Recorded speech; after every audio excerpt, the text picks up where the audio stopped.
Hello and welcome to Banjo Strings and Drinking Gourds, How America Culture Came to Be, the podcast of the Frontier Culture Museum of Virginia. I'm Alex. And I'm Rachel. Like everyone, I'm relieved 2020 is over. So far, 2021 has not been that much better, but I'm trying to be an optimist and send good vibes that it will all end well. Like many people, I've seen many articles wondering if 2020 is the worst year in history, or even close to one of the worst years. Which got us thinking about the year 2020 and how it compares to the years we show at the museum.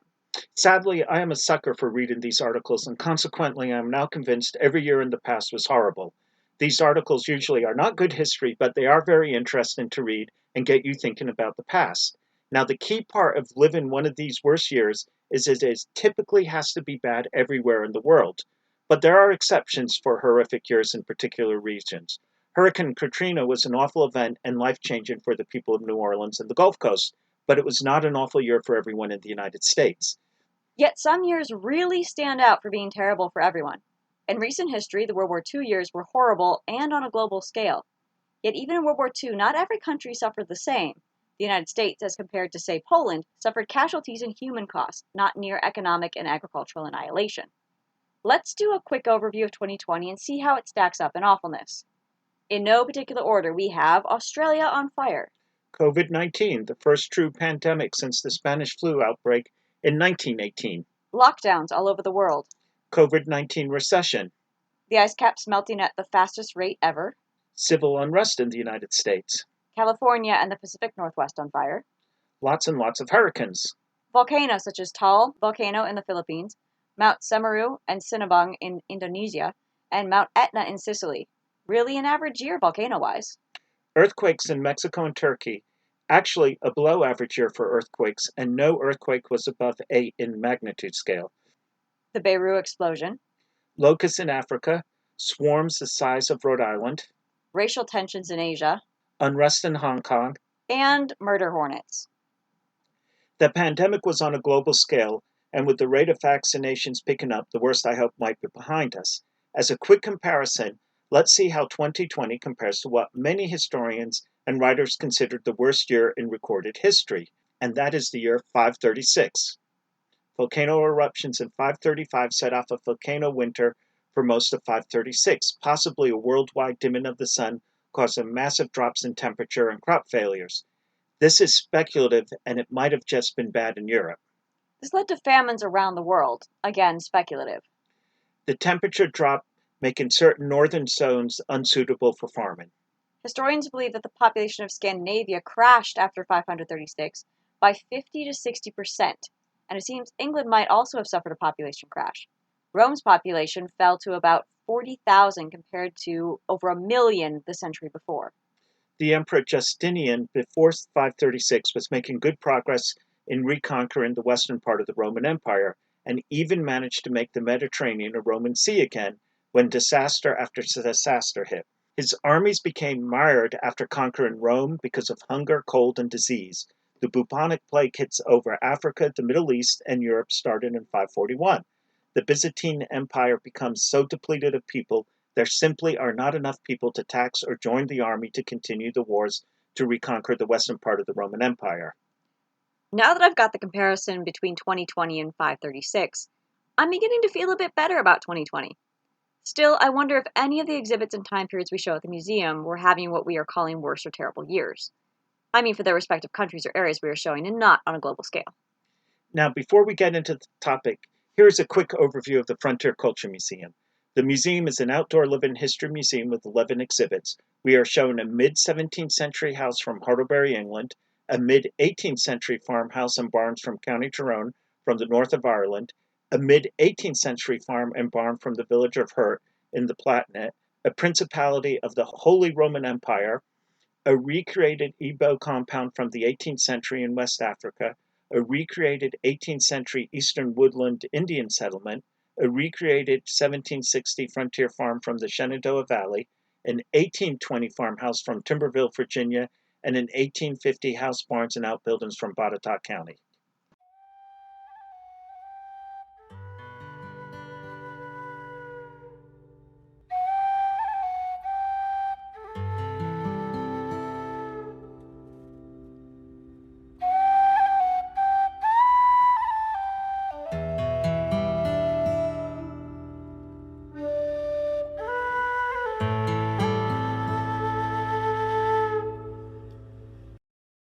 We'll start with the English farm site, and I know you have a few thoughts on this time period.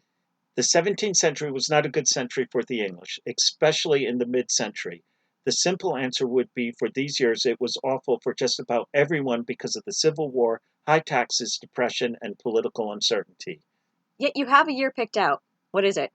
Yes, I have, but a little bit background information first. The worst decade for the English in the 17th century was the 1640s. It starts with the Scottish army in Newcastle after the disastrous outcome of the Second Bishops' War. The breakdown of government between king and parliament lead into the English Civil War. Parliament was victorious, but the casualties and cost to England was tremendous. Historians believe over 180,000 people died during the war, 3.5% of the overall population, making this the bloodiest war in regards to deaths as percentage of the population. There was tremendous destruction of property, roads, fields, farm animals, in particular horses, that damaged agricultural production and the ability to move goods around the country easily. The fighting stopped around 1646, but Parliament was unable to secure a peace treaty with the king. Mostly this was King Charles's fault as he could not accept his position and kept thinking a better deal for him was just a matter of time. The despair continues because the weather was not cooperating and the harvests are awful from 1646 to 1651. So basically, the whole decade was awful. Is any year worse than the others? I believe it would be very hard if one was living during these times to figure out what year was worse than the other. However, I believe the worst year would be from the summer of 1648 to the summer of 1649. Politically, many English people were frustrated with how Parliament was running the country. Taxes were high to pay for the war and for the New Model Army. The New Model Army was frustrated and refused to disband until it had been paid. The end result was towns began rebelling and declaring for a return to the monarchy. The Civil War returns in 1648. Parliament quickly put down the royalist uprising in various cities, and one big battle took place in Preston, Lancashire, where Cromwell and the New Model Army defeated a much bigger Scottish army. The results of this battle was there was hardly a cow or horse left in Lancashire, seriously curtailing the ability of local farmers to bring in the harvest. Food prices rose 50% in 1648 in Lancashire. Speaking of food, the harvest of 1647 was poor, and more discouraging, the summer of 1648 was rainy, making the fall harvest dismal or non existent. The winter of 1648-1649 was cold, followed by a drought in the summer of 1649. The cost of grain was going up dramatically, and there were food shortages all over England. There is inconclusive evidence of people starved to death during this time, but many were very malnourished. There are accounts of people selling everything they own just to buy food. Real wages fell by 19% in 1647 to 1648, again by 23.6% in 1648 to 1649, and again by 24.6% in 1649 to 1650, using a metric against a 25-year moving average. Consequently, this represents some of the most serious depressions in the early modern period for England. This is quite depressing. Why are these crop failures not more widely known? Simply because what was happening in London, that has nothing to do with the shortage of food, but everything to do with Parliament and the King. The New Model Army was disgusted and angry with the Second English Civil War, especially among the officers, and began calling King Charles Stuart the Man of Blood. The feeling among most of the army was Charles must be put on trial and suffer the consequences for starting the Second English Civil War. The problem was most of Parliament was made up of moderates who for the most part were Presbyterians and were still willing to negotiate with the king to come up with a political settlement. This did not sit well with the army, who staged a coup. The army takes over key positions in London on December 2nd, 1648. Parliament on December 5th votes 129 to 83 to continue negotiating with the king. Colonel Thomas Pride and a regiment of the New Model Army on December 6th arrive at Westminster and prevent 140 members from attending Parliament and arresting 45 of these members. This action left only 156 members in Parliament. 80 of these refused to be seated, disgusted with the actions of the army. Parliament was reduced to 76 members. This becomes known as the Rump Parliament, who all had voted against negotiating with the king. The result was the trial of King Charles I, with the charges of treason against his people, and consequently his execution on January 30th, 1649. The Rump Parliament dismantled the House of Lords, the Anglican Church, dismissed all bishops, making England a republic for the first and only time in its history. There was a lot going on in this terrible year of 1648 to 1649 in England. It makes one want to have a drink, maybe smoke a pipe if that's your vice, or go to the theater to escape. Except there was an excise tax on alcohol and tobacco, so it will be costly, and Parliament has just banned the theatre and are curtailing the hours alehouses can operate. It gets worse and worse. Was there anything else tragic in this already Shakespearean year? Sadly, yes. There was still the issue of the new model army and back pay and what to do about Ireland, who had rebelled against English rule during the Civil War. So the Rump Parliament sends the army to re establish English control of Ireland. This conquest was tragic for the native Irish. Cromwell and the new model army landed in Ireland in August of 1649. Within a few short years, Protestants loyal to England controlled 80% of the land. Irish Catholics owned 75% of the land before 1650. Hundreds of thousands of Irish were killed during this invasion. Historians believe between over 200,000 people, basically 20% of the Irish population, died because of this invasion in the 1650s. Right, I do need a drink now. Me too. The last point to make, and one we have made before in this podcast, the peak years for English immigration to the 17th century are 1650 and 1660s. The numbers are impressive, as 8,000 to 10,000 people are leaving per year in this 20-year period. This makes up about half of all the people who are leaving England in the 17th century. Now, before we head to the 18th century, there is one more year that I think is pretty horrid, and it concerns people living in London in 1665 and 1666. I'm talking about the Great Plague of 1665 and the Great Fire of London in 1666. Essentially, a continuous evolving crisis like the past 2 years have been for us. London during the whole of the 17th century had a death rate that was much higher than the birth rate, but the city kept growing in leaps and bounds.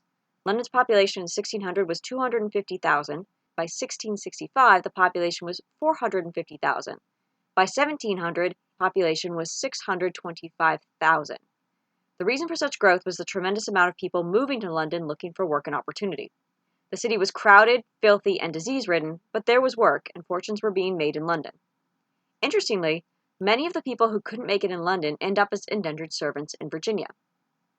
Plague has been a fixture in London since the mid-14th century outbreak, and in the 17th century there was an outbreak in 1603. This outbreak caused over 30,000 deaths and was an issue during the coronation of James I. An outbreak in 1625 killed over 35,000, and an outbreak in 1636 killed over 10,000. In truth, plague killed numerous people every year in London. The first case of the plague appeared in London in April of 1665. The numbers picked up dramatically throughout the summer. The rich fled the city. The king and his court left in June of 1665, leaving the city and its streets void of people. The plague had run its course by the spring of 1666. This was the last outbreak of plague in London. Historians believe 70,000 to 100,000 people died during this outbreak, slightly less than a quarter of the population if the higher number is used compared to the overall population of London before the plague, which Rachel just said was around 450,000. Here's a chilling account by the Puritan minister Thomas Vincent. Quote, "It was very dismal to behold the red crosses, and read in great letters, 'Lord have mercy on us,' on the doors, and watch men standing before them with halberds. People passing by them so gingerly and with such fearful looks as if they had been lined with enemies in ambush to destroy them. A man at the corner of Artillery Wall, that as I judged, through the dizziness of his head with the disease, which seized upon him there, had dashed his face against the wall, and when I came by he lay hanging with his bloody face over the rails and bleeding upon the ground. I went and spoke to him. He could make no answer, but rattled in the throat, and as I was informed, within half an hour died in place. It would be endless to speak of what we have seen and heard, of some in their frenzy raising out of their beds and leaping about their rooms, others crying and roaring at their windows, some coming forth almost naked and running into the streets. Scarcely a day passed over my head for, I think, a month or more together, but I should hear of the death of some one or more that I knew. The first day that they were smitten, the next day some hopes of recovery, and the third day that they were dead." End quote. Chill and an absolutely hellish time to be living in London. Yet it gets worse. The summer of 1666 was dry and hot. London was recovering from the plague, and people had returned to the city. The streets were crowded again, when on the night of September 1st, 1666, a baker, Thomas Farriner, banked his fire for the night. The bakery was located in Pudding Lane in the heart of the medieval city. In the early hours of September 2nd, Thomas Farriner's bakery was on fire. The Great Fire of London had started. The weather over the next few days was dry with a strong east to west wind. The fire burned out of control until September 5th, when the winds died down and the fire was declared officially out by September 7th. The devastation was absolute and total for the old medieval city of London. The fire destroyed 87 churches, St. Paul's Cathedral, 436 acres mostly in the walled city, 13,200 homes, 52 livery companies, the Royal Exchange, custom houses, warehouses, and the London Guildhall. John Evelyn, a diarist of the time, wrote, quote, "All the sky was of a fiery aspect, like the top of a burning oven. God grant mine eyes may never behold the like, who now saw above 10,000 houses all in one flame. The noise and cracking and thunder of impetuous flames, the shrieking of women and children, the hurry of people, the fall of towers, houses, and churches was like a hideous storm." End quote. I would add the men, I am sure, were also shrieking too. The plague and fire do not seem to be a reason for immigration to the colonies, possibly because London started rebuilding right away, provided much needed jobs for laborers. Many fortunes were ruined in London because of the fire, and many people never recovered. These people, it seemed, instead of leaving England for the most part, returned to their home villages in the countryside to rebuild lives far from London. London rebounds. The new city is built of stone, not wood. The masterpiece is the new St. Paul's Cathedral designed by Christopher Wren. There are many first-hand accounts of London during this time, the most famous being the diaries of Sam Pepys, and we have written pages of information about London for these events. So very soon there will be a special Banjo Strings and Drinking Gourds podcast on London during these awful years.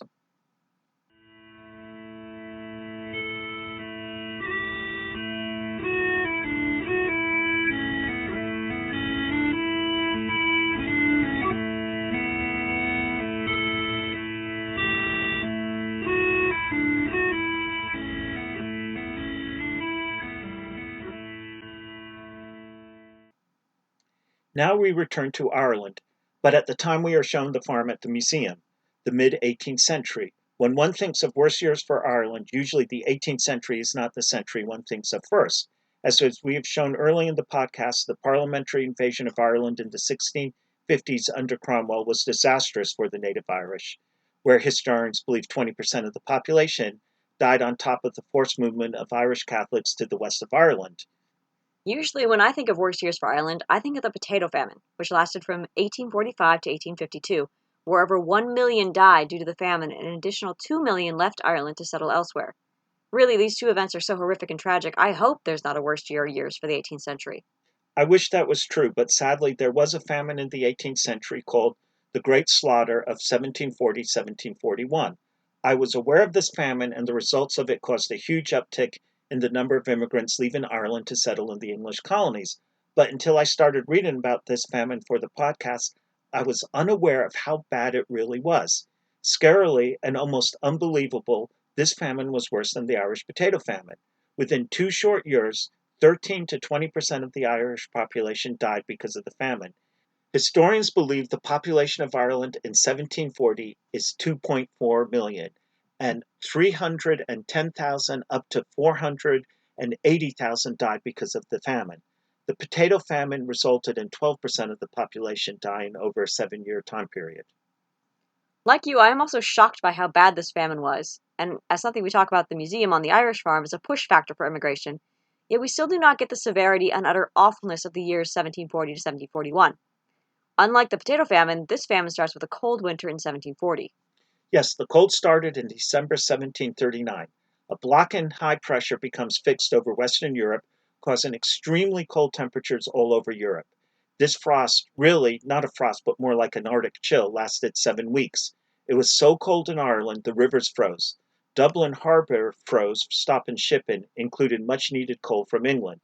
Cows, sheep, and horses died in the fields, and many fish were found dead along the shores and lochs of Ireland. While thermometers were around in this period, they were rare, and there seems to be no readings from Ireland. But in Central Europe, the temperatures were running 6 to 7 degrees Fahrenheit cooler compared to the average temperature from 1960 to 1990. Heating homes becomes very problematic, and there were all sorts of issues of people felling trees in Phoenix Park in Dublin. Root vegetables, the most important being the potato, are stored in pits dug into the gardens, usually lined with straw, which in a normal year is a great way of preserving food through the winter months, but does not work for extreme cold. The vegetables decayed in the pits, including the seed potatoes, according Richard Purcell to write, "The eating of potatoes are all destroyed, which many think will be followed by famine among the poor." He goes on, quote, "If no potatoes remain sound for seed, I think this frost most dreadful calamity that ever beheld this poor kingdom." Unquote. This period of cold ended in February and was followed by arid and windy weather. The lack of rain affected the grain crops, and consequently the harvest for 1740 was poor. The windy spring was the cause for an outbreak of fires throughout the country, including a fire that destroyed 150 homes in Carrick-on-Suir. The drought was so severe that grasses didn't grow, causing more death for livestock. The streams were drying up, making it impossible to grind what little grain was left in Ireland. A letter in a Dublin newspaper, Few's Occurrences, said, "Without rain, what is to become of us? The corn that is sowed is perishing. The corn we have in our haggards is so prodigious dear, the poor cannot purchase it. As for flesh meat, they cannot smell to it, and now their last steak, their little cows, are daily and hourly dropping for want of grass." The bad weather continued into the fall and winter as a blizzard struck the north of Ireland in November and a massive storms in December caused major flooding all over Ireland. Then the temperatures started to drop at the start of the new year. The Irish called 1741 the year of the slaughter. Simply put, there was no food, and what little was left was extremely expensive. Food and drink accounted for 60 to 75% of the average Irish laborer's household budget in the 18th century in a normal year. The increase in price in grains for 1740 to 1741 was 56.7% over what it had been in 1738 to 1739, basically putting the price of bread out of reach for the majority of the Irish population. The daily rate for most laborers went down during the famine, and many laborers were so malnourished they could not do the work, and there are many written accounts of landowners complaining of the poor quality of work by laborers during this time, including the fact that many seemed to pass out during the day. So naturally, the pay of laborers went down in 1740 to 1741, making the acquisition of any type of food impossible. Strangely, what kills most people in a famine is not starving to death, but diseases that ravage severely malnourished people. There was a dysentery outbreak, a typhus outbreak, fevers and rashes during these years resulting from people eating grasses, rotting potatoes, nettles, and other non-foods, and having a compromised immune system. Fevers and other illnesses occurred. Reverend Philip Skelton writes, quote, "Whole parishes in some places, almost desolate. The dead have been eaten in the fields by dogs for want of people to bury them. Whole thousands in a barony have perished, some of hunger, and other disorders occasioned by unnatural, unwholesome, and putrid diet." End quote. The weather returned to normal by the spring of 1741, and the harvest for the year was a good one, alleviating food shortages by the fall. Still, as we mentioned at the start of the section, 13 to 20% of the population died, 310,000 to 480,000 people in the years 1740 to 1741. A truly horrible year for the Irish. Now, two questions arise over this famine. One, why is this famine not more known today? And two, did this have an effect on Irish immigration to the English colonies or elsewhere? The answer to these questions are difficult to answer, as there are no accurate records for this period, and the answer to the first question contradicts the answer to the second question. I went looking for books on the 1740-1741 famine and have yet to find a single book on the topic, unlike books on the potato famine, where there seems to be hundreds of books on the subject. One historian and podcaster, Finn Dwyer, suggests the reason for the year of the slaughter is not more widely known was there was little immigration out of Ireland because of the famine, and therefore very few people out of Ireland passed down the story of the famine. This contrasts with the potato famine, where over 2 million left Ireland for Canada, the United States, Australia, and Britain, and the famine was a key part of their identity. Strangely, many historians say the opposite. This famine and other famines in the 18th century were indeed a trigger for massive immigration out of Ireland and also within Ireland. A paper called The Irish Famine of 1741 to 1741, Famine, Vulnerability, and Climate Migration by Stephen Engler and others, from 2013, suggests there were massive movements of people along the lines of the potato famine, especially within Ireland. They point to the studies that show the number of Irish emigrating through Pennsylvania increases 500% from 1730 to 1740, 1741. They quote a figure that 12,000 people were leaving Ireland for the English colonies for the first few years in the 1740s. The accepted number of Irish immigrated to the English colonies in the 18th century is 100,000 people. And if the 12,000 annually for 2 to 3 years is correct, it means over 25% of this immigration occurred because of the Great Slaughter. This would be significant, yet these figures are still minuscule compared to the figures from the potato famine. The peaks of Irish immigration in the 18th century all seem to relate to weather: 1717 to 1718, 1725 to 1729, 1740 to 1741, 1754 to 1755, and 1771 to 1775. The majority of this immigration was from Ulster, and it seems to relate to the growing or not growing of flax, a non-food crop for making linen. Therefore, the people leaving are not the ones starving, and using the famine for this migration to me is a little murky. Alex and I need to do more research to try to digest and understand these figures and understand the role of the Great Slaughter and all the other famines in Ireland in the 18th century in regards to immigration. So yes, we are going to revisit this topic next year. We are currently searching academic journals and other sources to try to get a clearer picture of what is going on in Ireland in the 18th century. Maybe a trip to Ireland is in order, especially to see the new Irish Diaspora Museum in Dublin. I do know when interpreted at the Irish farm, the Great Slaughter will become part of the narrative I tell at the farm. One of the consequences of the cold winter was the silence. The birds, especially songbirds, were dying of the cold. A poem written by George Faulkner about 1740, 1741 says it all. Quote, "No lark is left to wake the morn, or rouse the youth with an early horn. The blackbird's melody is over, and pretty robin sings no more. No thrush is to serenade the grove, and soothe the passions into love. The sweetest songs of the throng now only live in a poet's song." A year when people, fish, farm, animals, and birds are dying truly was horrible, and for the Irish, one of the worst years ever.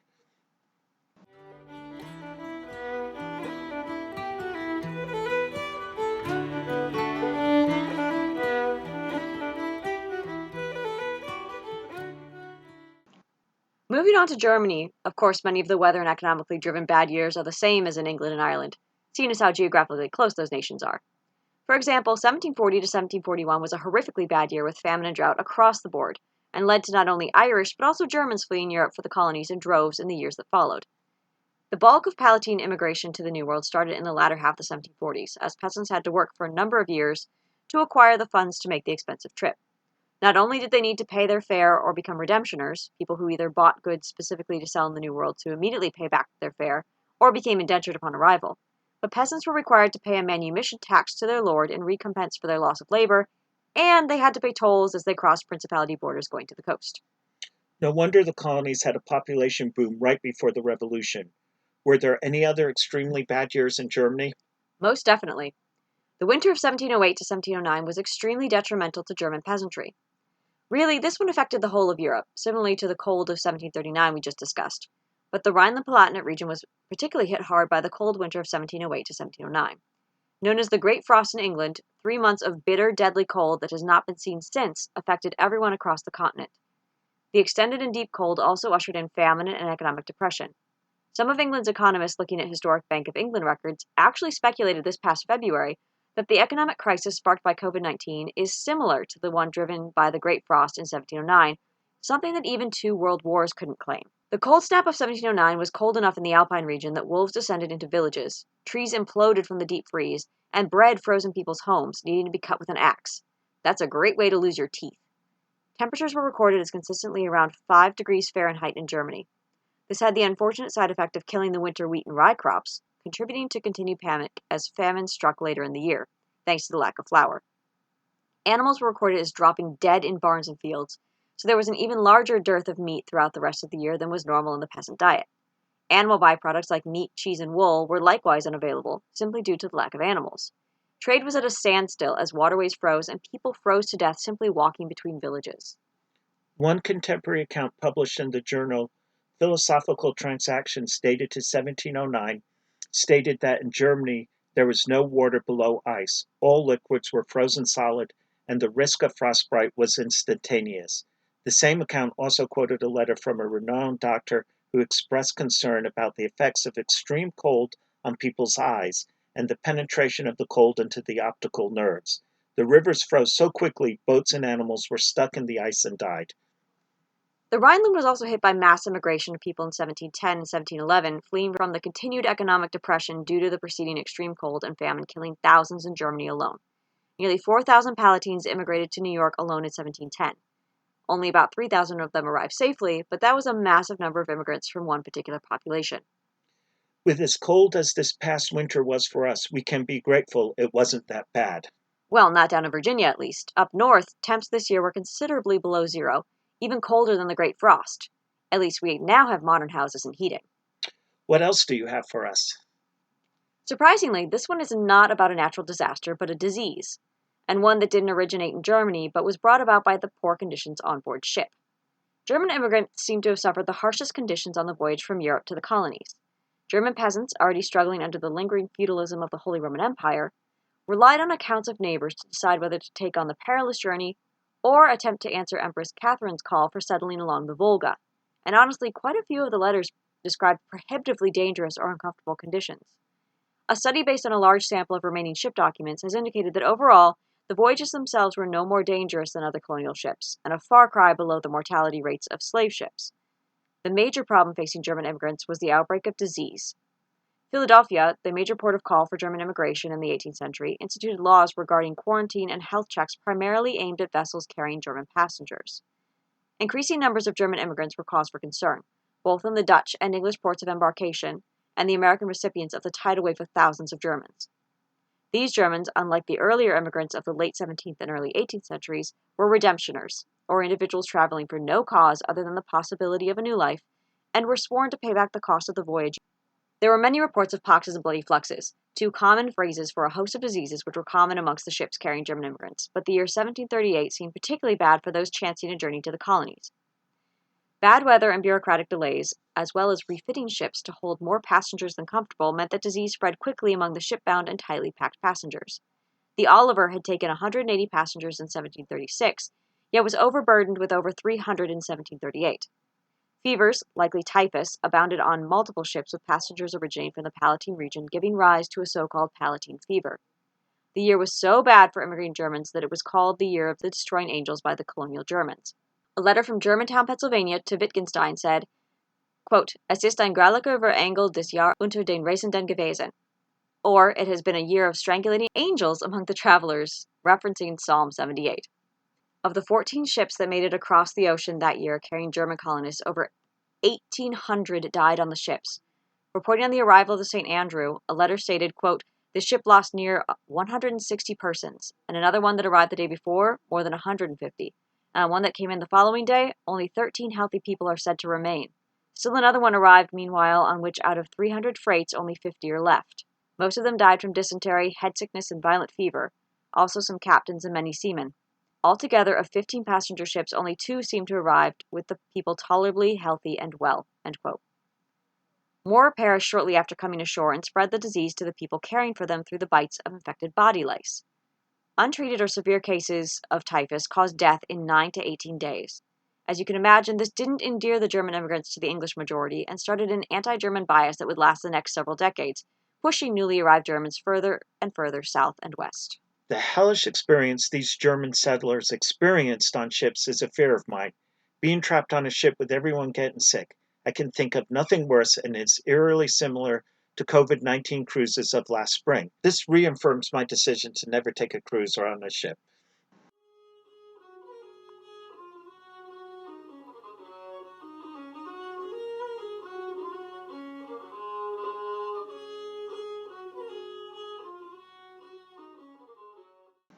Now that we've discussed the impetus for European colonization, let's talk about the problems they brought with them that made bad years for the people already here, or the people that were forcibly brought here. One site we have not discussed is our Igbo site. There were many bad years in the 18th century for the Igbo, but the underlying currents for the century was the slave trade. One could argue every year in western part of Africa was not good until the slave trade stopped in the 19th century.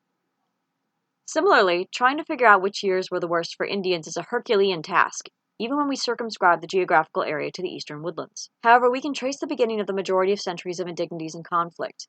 The plethora of tragedies suffered by Indians due to English colonization of the New World can be squarely sourced to the events of 1584 to 1585, when Sir Walter Raleigh sent Sir Richard Grenville, Thomas Harriot, and a host of colonists to settle Roanoke Island and the newly named colony of Virginia. The first permanent settlement in the region and increasing interest in the New World by the English followed earlier Spanish settlements further south, but European interests are pretty much solidly to blame for creating the conditions that would lead to so many worst years well into the modern period.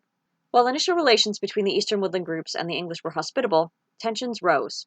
One of the commanders of the expedition, Ralph Lane, was trigger-happy and believed in preemptive action.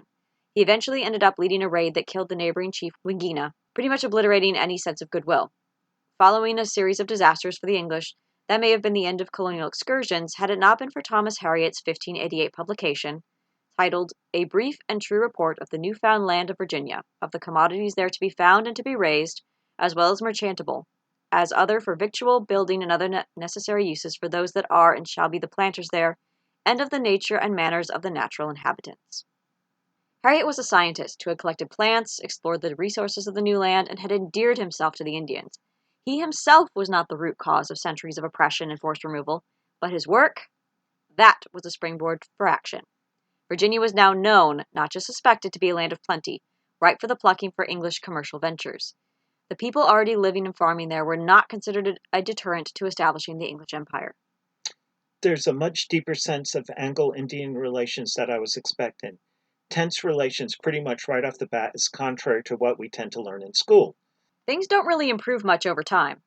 A long period of chaos and fighting from 1682 to 1701 is our second worst period for Eastern Woodlands Indians. The Beaver Wars, also known as the French and Iroquois War, stand out as an ongoing violent conflict that could have been avoided. As with many conflicts between Indian groups, this was purely sparked by European commercialism.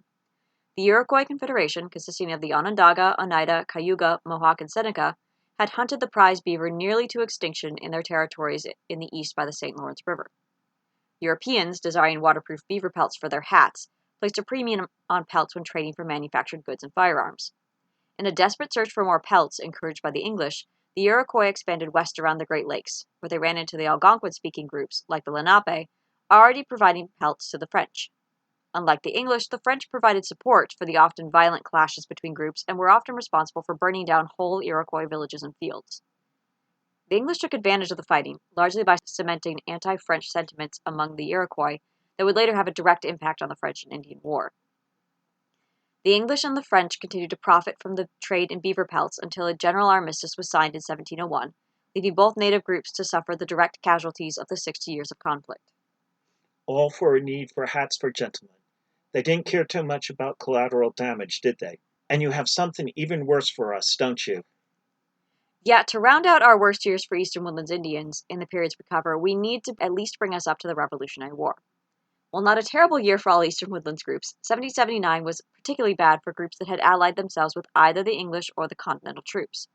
The Revolution, already dragging on for 4 years, had another 2 years or so of slogging to an end. The Iroquois Confederation, with the exception of the Oneida and Tuscarora, were staunch English allies and had themselves committed bloody attacks in Pennsylvania and New York in 1778. The Sullivan Campaign was both reprisal for these events as well as a drive to break the supply lines of the Iroquois and force the allied English to drain their supplies by supporting the cut-off Indians.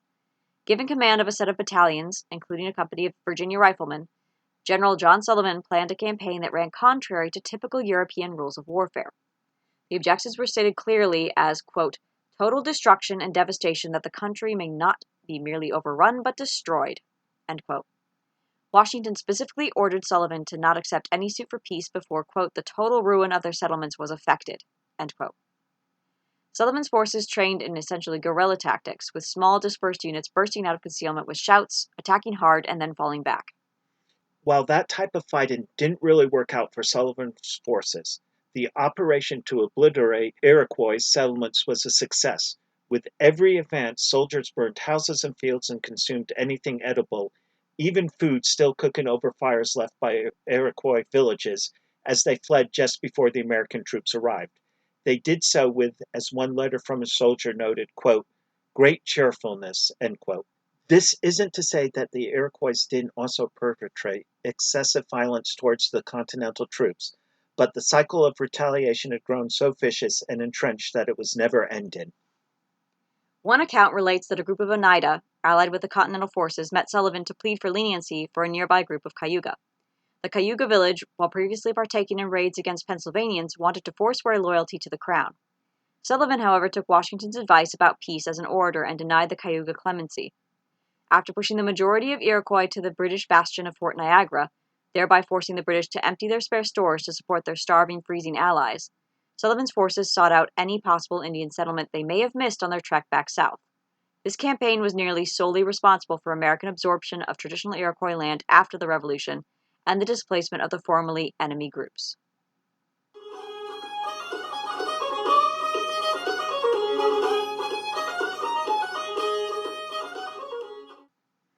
Now we come to the early 19th century in the United States. A year that is often mentioned as being a bad year in regard to farming was 1816. This year often is called the year without a summer. So let us look at this year and see if it was truly a worst year. The reason 1816 was known as the year without summers was simply the fact it snowed and frost occurred in June and August in parts of the United States and really all over the Northern Hemisphere. This resulted in crop failures around the world in 1816. In the United States, it was mainly the corn crop that failed. The answer for this phenomenon is very straightforward. It was the eruption of a massive volcano, the worst one in recorded history. Experts believe it was the most violent eruption in the last 10,000, possibly 50,000 years. The volcano was Mount Tambora, located on the island of Sumbawa. Sumbawa is part of Indonesia, and Tambora is considered an active volcano even today. Mount Tambora erupted in April of 1815. The mountain literally blew its top off. Mount Tambora was 14,100 feet tall before the eruption and 9,354 feet after the eruption. The noise of the eruption was heard over 1,600 miles away on the island of Sumatra. Tambora exploded 150 cubic kilometers of ash, pumice, and sulfur into the atmosphere. The eruption column reached the stratosphere at an altitude of 141,000 feet. This amount would cover all of Great Britain knee-deep in ash or cover the state of Virginia waist-high in ash. If you lived on the island of Sumbawa or the surrounding islands, this event was the worst year. All of the trees were destroyed or were washed away in the eruption, and whole villages disappeared. The death toll on Sumbawa and surrounding islands is estimated to be over 100,000. The lucky ones died instantaneously, and the unlucky slowly starved to death. The reason it is considered one of the worst years is the amount of ash, pumice, and sulfur thrown into the atmosphere resulted in a veil over the earth. This veil of volcanic microscopic particles caused a cooling of the world in 1816. This cooling on average was 1 degree Fahrenheit, but in certain areas of the Earth, like Europe, the cooling was more, maybe 2 to 3 degrees Fahrenheit. The result of the cooling was a reduced growing season, causing significant crop failures in certain areas of the Earth. Interestingly, there is evidence of another significant volcano that erupted in 1809. Ice core samples from the Arctic and Antarctic indicate a significant tropical volcano eruption somewhere around 1809. Scientists know this eruption happened, but they do not know where. The two volcanic eruptions made the decade between 1810 and 1820 the coldest in the last 200 years, and perhaps one of the coldest in the last 10,000 years. The evidence is overwhelming that there were crop failures in many parts of the world. In Great Britain, the grain harvest was much reduced, but the British were able to import food from their empire and the United States. The price of bread doubled from 1816 to 1818. Now we have to backtrack a little here, as another significant event happened in 1815, the Battle of Waterloo and the end of the Napoleonic Wars, wars that have consumed Europe since 1793. The peace started a depression as the wartime manufacturing industry began to wind down, and a sudden increase of soldiers entered civilian life looking for work. The European powers were grappling with this when the crops began to fail. In Ireland, the oat and potato crops were severely diminished, and a typhus epidemic broke out. Over 60,000 people died from typhus and fevers. Immigration to the United States did increase in the years after 1816. Central Europe seemed to suffer the most as the crop failure and diseases ran rampant over the area. While it is hard to have an exact number, thousands, perhaps hundreds of thousands died. A cholera outbreak in India occurred in 1816 because of the late monsoon rains. Cholera was a 19th century curse killing hundreds of thousands, perhaps millions around the world. This outbreak, which became a pandemic, might be because of the Mount Tambora eruption. The reports from the United States for 1816 usually focus on how long it took spring and summer to arrive. There were reports of it snowing in June in New England and Albany. The snow was not white, but orange and brown in color. Frost occurs in June and in August, again in New England and New York. Interestingly, this does not affect root vegetables or even peas or beans, but does have a huge effect on the corn crop, which needs a 120-day growing season. Some historians suggest that the aftermath of this strange year, and really the whole decade, which was one of the coldest in recorded history, was the big uptick in farmers moving west. I grew up in New England, and I can tell you where whenever one hikes or goes for a ramble in the woods, you always come across stone walls in the unlikeliest places. The reason is that one time most of New England was farmland. At the height of farming, 1830 is the peak year, 60 to 80% of the land was pasture, orchards, or tilled land. Today, that number is reversed. 60 to 80% of the land in New England is forested. The abandonment of farms and the farming life in the uplands and poor soil areas of New England started early in the 19th century. Hence, the reasoning goes the particular harsh decade of 1810 to 1820 was the reason many New Englander farmers decided to leave and head west towards better soil and weather. The records do indicate there's a huge increase in the settlers moving west after 1816. So 1816 was a significant year, a year people keep talking about because of the weird and unusual weather. But for the United States, it really was not a year you could put down as a terrible year. Nor would I argue that it was the reason why people began moving west after 1816. Europeans and Americans were always moving west, and most of the soil in New England is rocky and not great. They were going to move west regardless of the cold weather in the 1810s. One result of having all this ash and sulfur in the atmosphere was that the sunsets in 1816 were especially vibrant and beautiful. The painter Joseph Turner, who is known for his vivid sunset paintings, might have been inspired by the beauty of these sunsets at this time. Rachel and I have been looking at some of his paintings. One, Chichester Canal at sunset, is very striking and colorful. Yes, it is, but, and this is a big but, to say Turner was inspired by the volcano-influenced sunsets is a huge leap of causality that cannot necessarily be proven. I would add there are beautiful sunsets throughout the year, any year, and who knows what is the inspiration of any artist to paint any picture. That one's too much of a wild card to say for sure. I agree with you, but there is an example of creativity that we can say was caused by the result of Tambora, and that is the writing of Frankenstein by Mary Shelley and the poem Darkness by Lord Byron. Both of those works were written at the same time. The Bohemian set of Europe took off to Lake Geneva for a vacation. Unfortunately, they chose the wrong time to go to Switzerland. They had a difficult time getting there. The weathers and storms were so bad they were confined to the house. The writing of Frankenstein has been documented very clearly by many recent biopics on Mary Shelley and her actual inspiration for the work. Darkness, however, is a direct reference to the horrible weather surrounding their entire vacation. The opening lines of Darkness are, I had a dream that was not a dream. The bright sun was extinguished, and the stars did wander darkling in the eternal space, rayless and pathless, and the icy earth swung blind and blackening in the moonless air. Morn came and came and brought no day. Depressing, and now I need a drink. Very appropriate when talking about Byron, but remember the barley is needed for bread.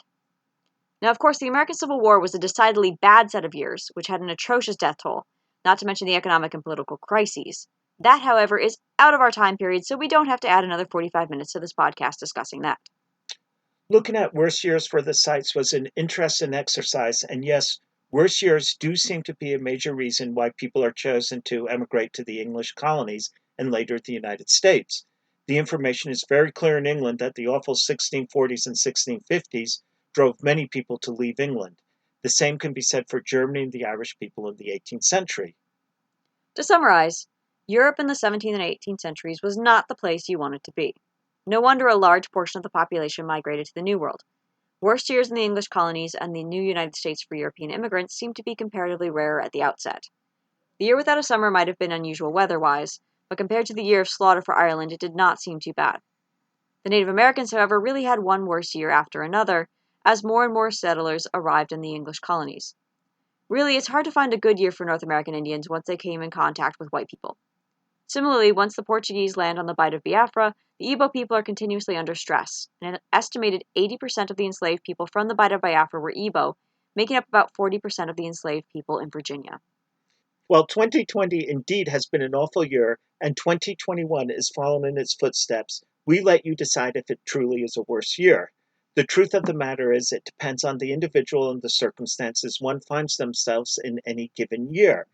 For example, Isaac Newton managed to create calculus during the quarantine of the plague, not something that we might thank him for, although it did help us land Perseverance on Mars this year, so at least NASA was productive. What did you do? So we hope you enjoyed Banjo Strings and Drinking Gourds. We bring you historical episodes twice a month. You can check out the Frontier Culture Museum online at frontiermuseum.org, on Facebook, Instagram, and YouTube. You'll find background on all the forums at the museum, information on upcoming events, and so much more. If you enjoyed listening to this podcast, please consider visiting the website and clicking the donate button. Donations to the American Frontier Culture Foundation support programs like field trips, summer camp, and special events. We greatly appreciate it. See you next time.